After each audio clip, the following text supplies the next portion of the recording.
صدق الله العلي العظيم. صلوات.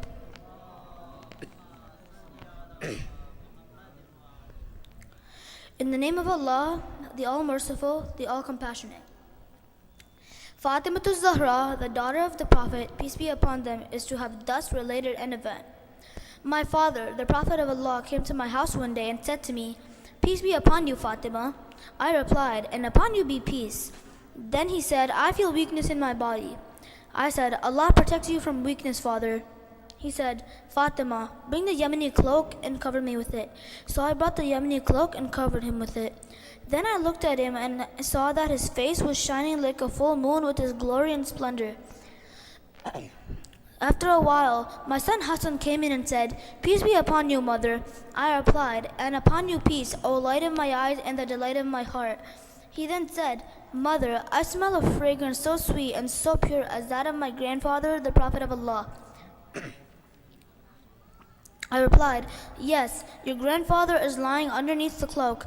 Hassan went near the cloak and said, "Peace be upon you, my grandfather, the Prophet of Allah. May I enter the cloak with you?"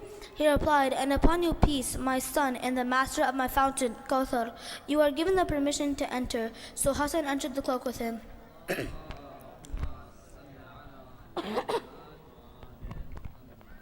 After a while, my son Hossein came in and said, "Peace be upon you, mother." I replied, "And upon you peace, O light of my eyes and the delight of my heart." He then said, "Mother, I smell a sweet fragrance like that of my grandfather, the Prophet of Allah." I replied, "Yes, your grandfather and your brother are lying underneath the cloak." Hussein stepped towards the cloak and said, "Peace be upon you, my grandfather, the chosen of Allah. May I enter the cloak with you?" He replied, "And upon you peace, my son and the interceder of my followers. You are given the permission to enter." So Hussein entered the cloak with them. After a while, Abul Hassan, Ali ibn Abi Talib, came in and said, "Peace be upon you, O daughter of the Prophet of Allah." I replied, "And upon you peace, O father of Hassan and the commander of the faithful." He then said, "Fatima, I smell a sweet fragrance like that of my brother, my cousin, the Prophet of Allah." I replied, "Yes, he is underneath the cloak with your 2 sons." So Ali went near the cloak and said, "Peace be upon you, O Prophet of Allah. May I enter the cloak with you?" He replied, "And upon you peace, my brother, my legatee, my successor, and my standard bearer. You are given the permission to enter." So Ali entered the cloak with them.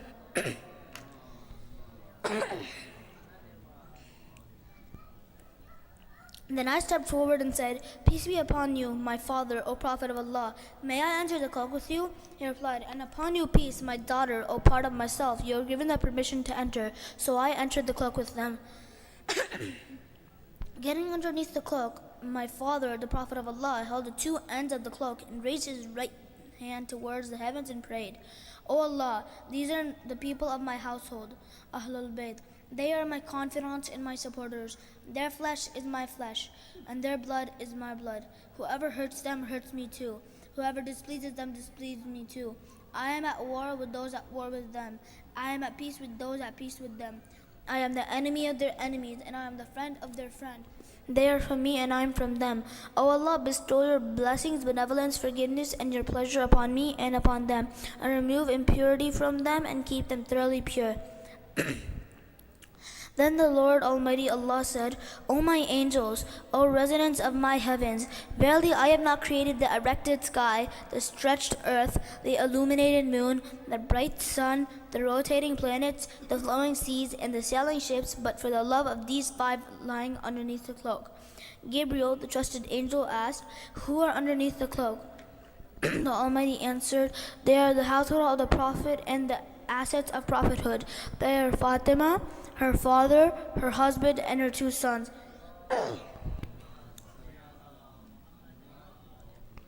Gabriel said, "O Lord, may I fly to earth to be the 6 of them?" Allah replied, "Yes, you are given the permission to enter." Gabriel the trusted landed near them and said, "Peace be upon you, O Prophet of Allah. The All-Highest conveys his peace on you and his greetings and says, By my honor and glory, O my angels, O residents of my heavens, verily I have not created the erected sky, the stretched earth, the illuminated moon, the bright sun, the rotating planets, the flowing seas, and the sailing ships, but for your sake and love. God has given me permission to enter the cloak with you. May I join you, O Prophet of Allah? The Prophet replied, and peace be upon you, O trusted bearer of Allah's revelations. You are granted that permission. So Gabriel entered the cloak with us and said to my father, Allah sends his revelations to you. Verily Allah's desire is to remove blemish from you, O people of household, Ahlul Bayt, and purify you with a perfect purification. Then Ali said to my father, O Prophet of Allah, tell me, what significance has Allah given for getting together underneath this cloak? The Prophet replied, by him who rightfully appointed me a prophet and chose me a messenger for the salvation of mankind. Whenever and wherever an assembly of our followers and friends mention this event, Allah will bestow on them His blessings and mercy. Angels will encircle them, asking Allah the remission of their sins until the assembly disperse. So Ali said, verily, by the Lord of the Kaaba, we and our followers are the winners. Then my father replied, by him who rightfully appointed me a prophet and chose me a messenger for the salvation of mankind, whenever and wherever an assembly of our followers and friends mention this event, there shall remain none grieved, but Allah will remove his grief. There shall remain none distressed, but Allah will dispel his distress. There shall remain none wish seeker, but Allah will grant his wish. Ali happily said, verily by the Lord of the Kaaba, we and our followers are the winners and the blessed in this world and the next. Salawat.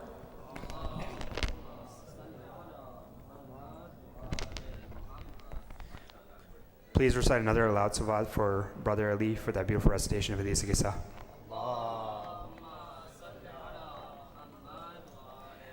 Next, we're going to have a salam recited by Brother Muhammad. Please recite aloud salawat.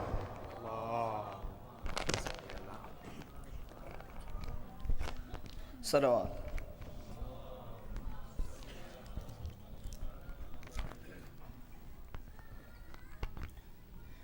Close your eyes, close your eyes, close your eyes, close your eyes.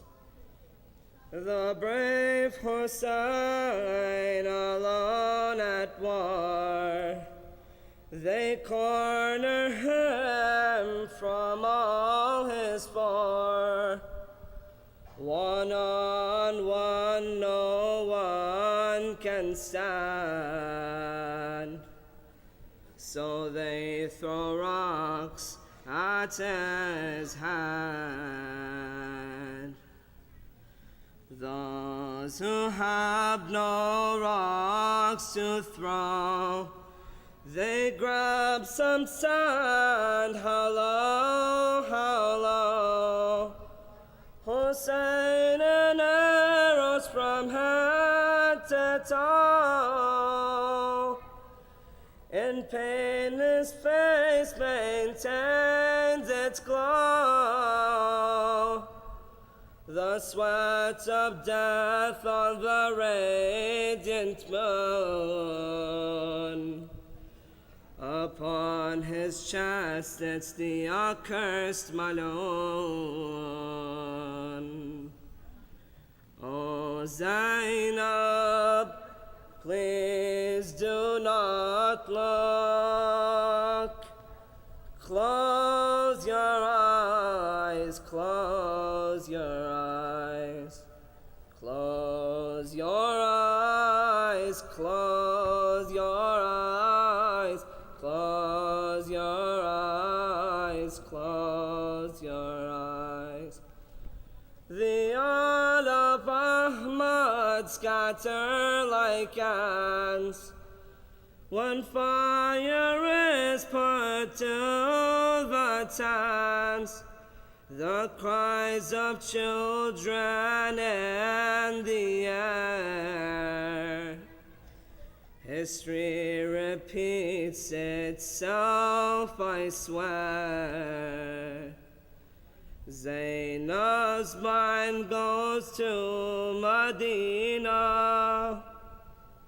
She sees strange men come to Zahra. They put to flames her wooden door. Push her against it to the floor.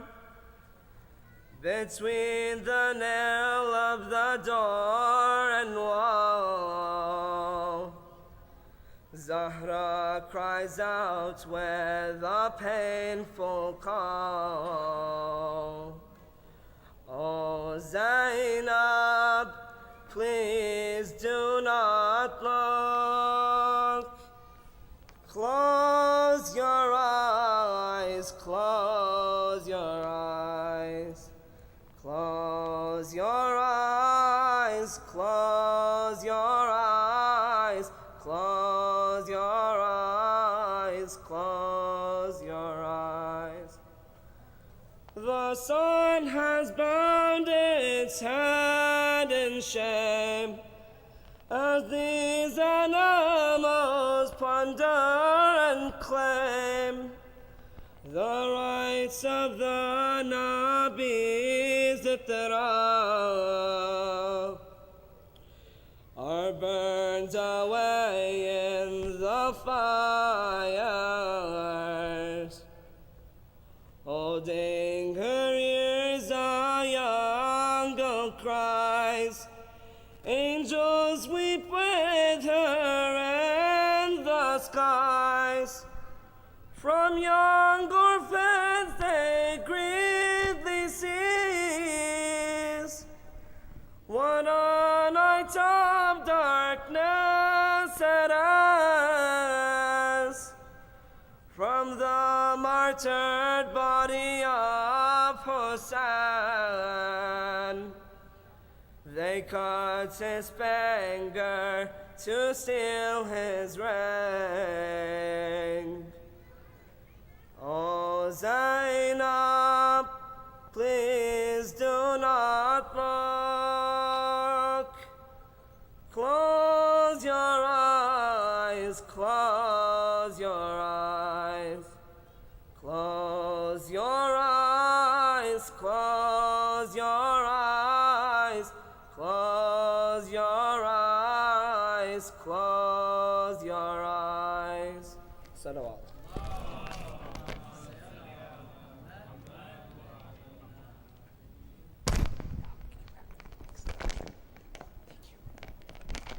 Please recite another loud salawat.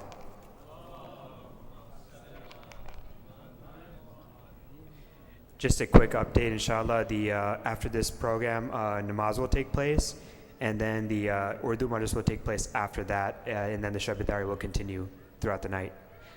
We request everyone to please put their phones on silent and reduce any noise during the program.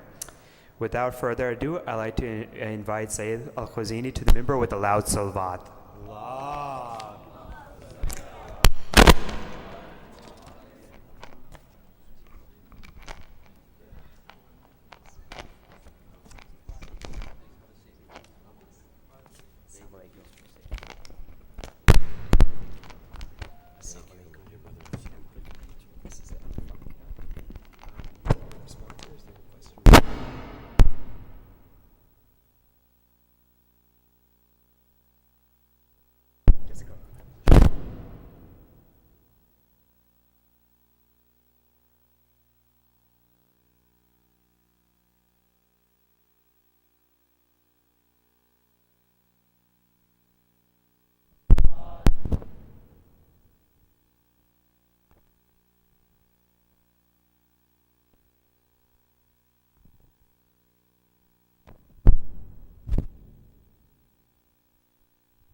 Testing.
Muhammad wa Ali Muhammad. Blanter salavat. Allahumma salli ala Muhammad wa Ali Muhammad.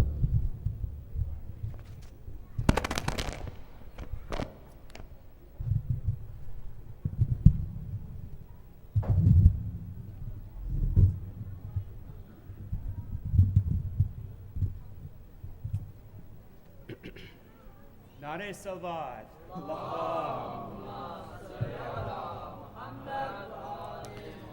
بسم الله الرحمن الرحيم صلى الله عليك يا رسول الله صلى الله عليك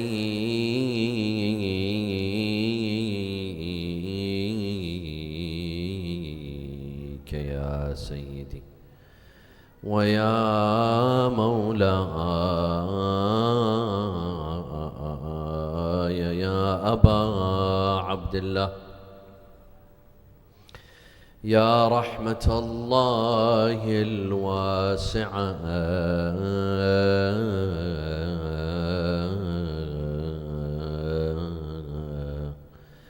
ويا باب نجاة الأمة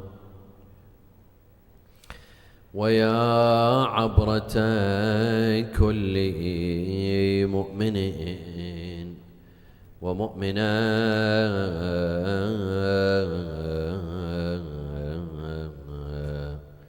يا ليتنا كنا معكم سادتي فنفوز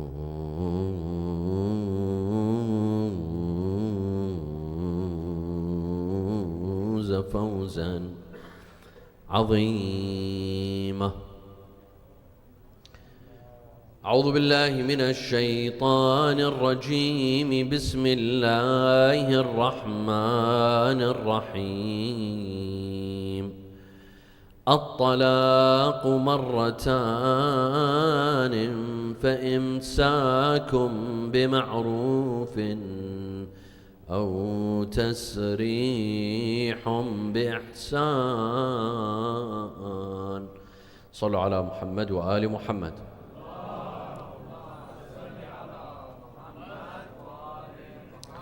Divorce, we all know, is permissible in Islam.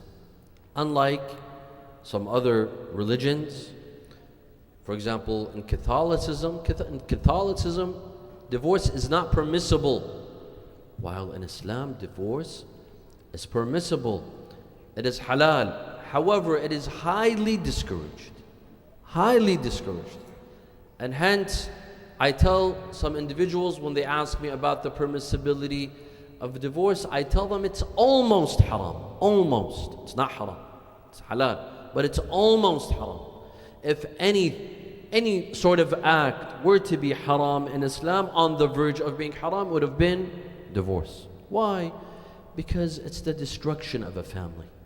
If marriage is the most beautiful foundation in Islam, the formation of a family, then the destruction of a family is the most discouraged act in Islam. A family goes apart, a husband and wife, they go apart. In addition to the fact that the children will also suffer. Whether the husband and wife acknowledge this, or they don't, or they act selfishly, it will affect the children. Both individuals will be hurt, the husband and the wife. It's a lose-lose situation. In marriage, it's always a win-win situation. In divorce, it's always a lose-lose situation. Both partners, they lose. They both have to give something up. It's disastrous for both. And it becomes difficult to remarry later on. And the children suffer and. Hence, in Islam, my dear brothers and sisters, we are asked not to rush into marriage. We are asked not to rush into divorce. Unlike marriage, where it is recommended to rush towards marriage. Obviously, finding the right spouse with the right credentials. Marriage should be hasty, should be quick. We should make it easier. with divorce, it should become difficult. We should not rush into divorce.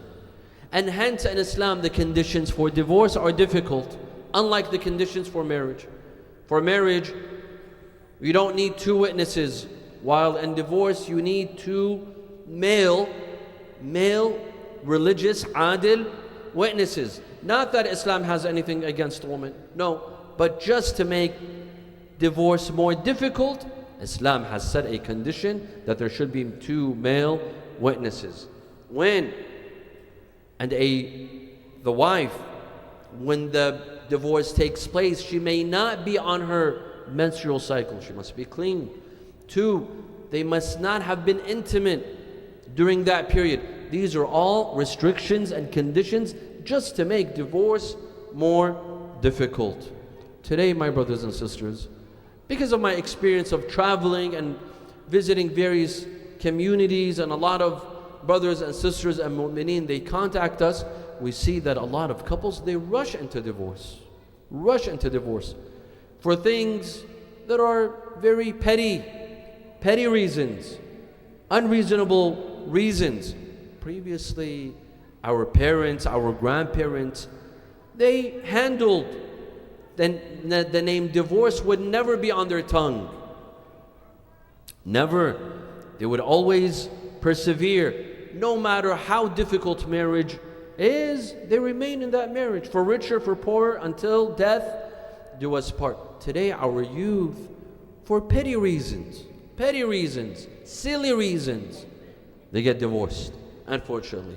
They rush into divorce without thinking, without pondering, without thinking, what sort of results can this have for me, for my future, for my children, without thinking.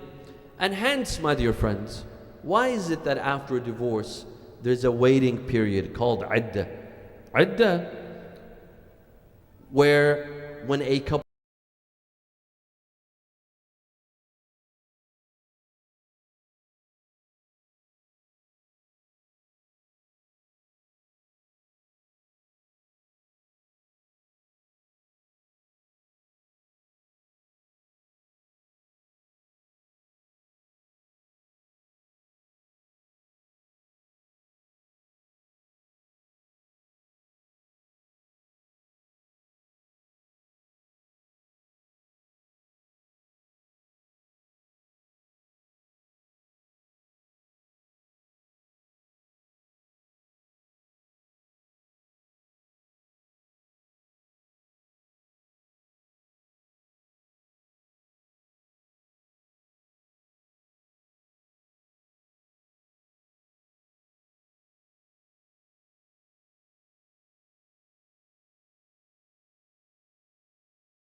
and we've seen this not only amongst celebrities, but even amongst our own communities, where the wife filed for divorce and she ended up taking half of her husband's wealth. And by the way, this is not permissible. This is not permissible if this is your husband's. If you both earn this income, for example, you work and he works, and you both earned your income, you both built this house together, you bought this house together, and now you split, that's fine. But if it's his money, he worked for it, he earned, and you come and divorce him and you take half of his wealth, this is suht, my dear friends. This is absolutely not permissible according to Islamic law. It's his money. طيب. Sometimes there is ground for divorce. Sometimes the wife wants a divorce for a legitimate reason, for a logical reason, for a rational reason. For example, the husband is abusive, physically, verbally, emotionally. He's abusive. He abuses. Or he's abandoned his wife. Abandoned. He doesn't ask about her. He doesn't call her. He doesn't ask about his children. There are some men that are irresponsible. They abandon the wife. They abandon all their responsibilities. They forgo all of their responsibilities. And when the wife asks for divorce, he says, no, I will not grant her a divorce. This is oppressive. Or he doesn't spend on her. He has the money. He says, let her spend on herself. She makes money. Guess what? Even if the wife is a millionaire and the husband is not a millionaire, he has to spend on his wife. Islamically, الرجال قوامون على النساء بما فضل الله بعضهم على بعض وبما أنفقوا. It is the man who's the breadwinner. Even if your wife makes money, even if she works, she does not have to spend a single dollar on herself. You have to spend on her. Not only on her, but on the house, on the children. He doesn't want to spend on her. He says, she has her own money. He doesn't spend. This is oppressive. This is ground for divorce. Or, I've seen this in several communities where he moves to another country. He moves to another country. He goes and marries another wife in another country. Of course, marrying another wife is not ground for divorce because this is halal. In Islam, this is halal. For him to marry another wife, this is not grounds for divorce. But for him to abandon his wife, not spend on her, not meet her needs, not live up to the responsibility of being a husband, that is ground for divorce. Not the fact that he married another woman. But sometimes all of this gathers. So he marries another wife, he moves to another country, he abandons his wife, he doesn't spend on her, he doesn't ask about her, he doesn't ask about his children. There are some fathers that are absolutely irresponsible. And of course, there are some mothers that are also irresponsible. And this is a problem. And who pays the price? It's the children. When the children, they start smoking weed, or they go towards gangs, or they're addicted to social media, or they get themselves in trouble, then they say, oh my God, Sayyid, please help me with my child. Help me with our kids. Come save our children. Are you serious? You let your children be lost. You were thinking of other things, and now you want the Sayyid or the Shaykh in the masjid to perform a miracle for you? You did not fulfill your responsibility as a father, as a mother.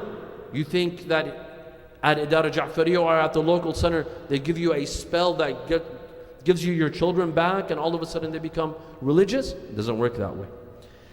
So there are cases where there is ground for divorce, Islamically. The husband is abusive, or he doesn't spend, physically abusive or emotionally abusive, verbally abusive. He just abandons his wife and he does not grant her a divorce. And the wife wants a divorce. She wants an Islamic divorce. She wants her freedom. And I've seen cases in which the man does not divorce. He says, I will not divorce. He goes and he remarries. He marries someone else. Maybe he might even have kids from another wife, but he leaves his wife hanging. Is this Islamically acceptable? For the husband to leave his wife hanging, he goes and he remarries, but he does not grant her an Islamic divorce. Maybe she receives a court order, a divorce, but she cannot remarry Islamically.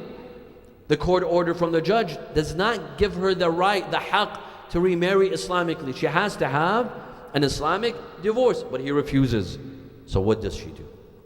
What are her options? And I've seen lots of sisters here in the United States, in Europe, in Australia, in New Zealand, that they complain, they say, Sayyid, we want a divorce, and no one divorces us. Why? Because the husband refuses. So I go to this alim, I tell him, grant me a divorce. He says, no. That alim, he says, I have no authority to grant you a divorce. We speak, for example, to the office of the marji'iyah. They make us wait for a year, 2 years. Sometimes it takes time for the divorce to get processed. So what do we do in this case when it could take up to a year or 2 years?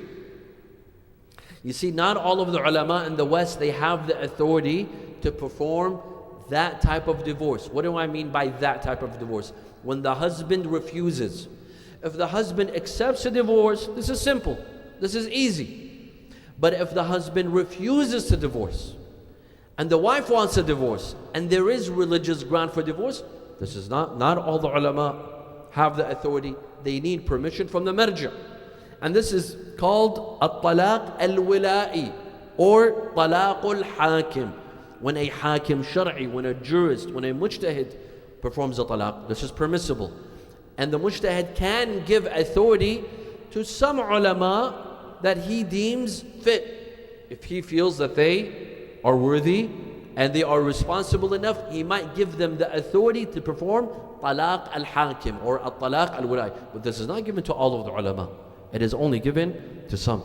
Some maybe don't have permission.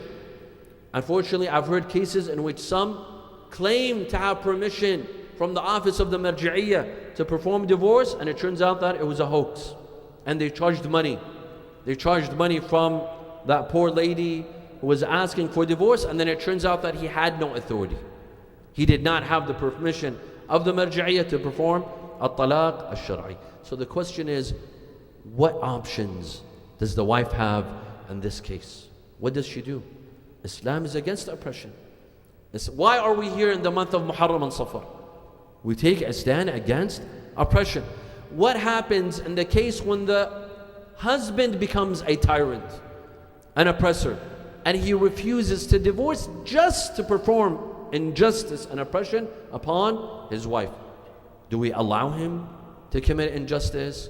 Or is there leeway for the wife who has grounds for divorce? She wants to divorce. What are her options? Wa sallu ala Muhammad wa ali Muhammad.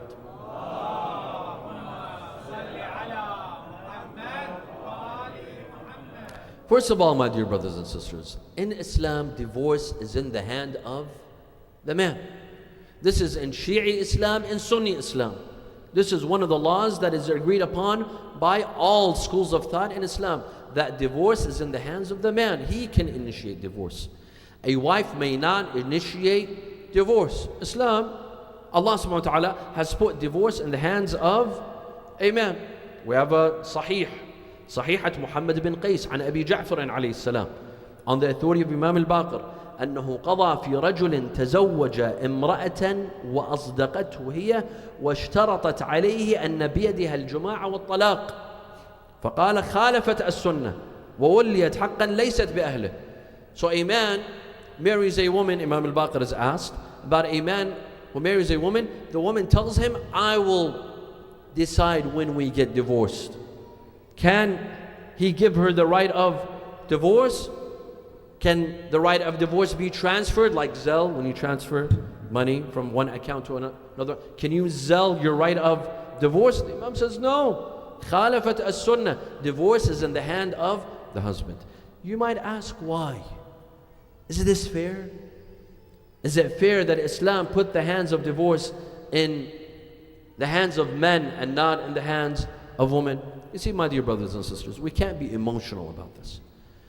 When we take this issue, we have to digest it and analyze it logically, rationally, and objectively. You see, both men and women are emotional. Both. Men could be emotional as well.